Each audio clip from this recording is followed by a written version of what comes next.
The Sony Xperia P sits in between the high-end Xperia S and the cheaper, more streetwise Xperia U, and like its siblings, it's immediately recognisable by this distinctive clear plastic panel which houses the touch-sensitive back, home and menu buttons. Its function is fundamentally flawed though by the fact that the lights only come on once touched, then they're out again. Motion activated would of course been a lot better to save you from fumbling around in the dark for that designated button. But at least touching the actual icon activates the button. On the Xperia S, you have to touch above it.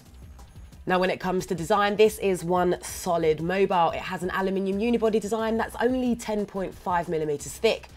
The Xperia P is also powered by a dual-core 1GHz processor, which does a pretty decent job of trucking along. Next to the 1.5GHz Xperia S, there's apparently no difference opening and closing apps, loading web pages and carrying out similar tasks. Videos begin playing quicker on the S and apps install marginally faster, but to call the P slower would be way off the mark. It does lack the PlayStation certified branding, which probably has a lot to do with its processor. Now, like all Xperias, it currently ships with Android 2.3 Gingerbread, but an ice cream sandwich upgrade is due any day.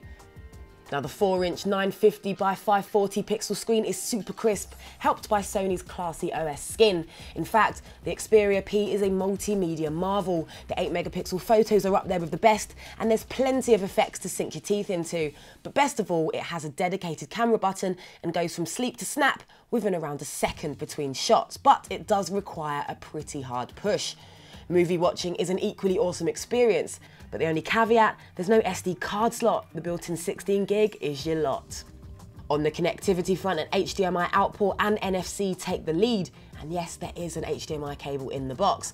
Sony has also included a few NFC tags, so just like we've seen with the Xperia S, you can assign profiles to different tags to make your smartphone experience just that little bit more hassle-free. It's a Sony phone, so that of course means the Xperia P has been packed with all kinds of Sony goodies like Music and Video Unlimited, Timescape and Facebook Inside Xperia. And when it comes to battery life, the Xperia P will stretch to about a day and a bit or 3 to 4 hours of constant video streaming with all the screen wizardry switched on. So the Xperia P is well made, decently spec'd and desirable. And because of the screen size and the location of the front mounted buttons, it's also the most ergonomic of the Xperias as well.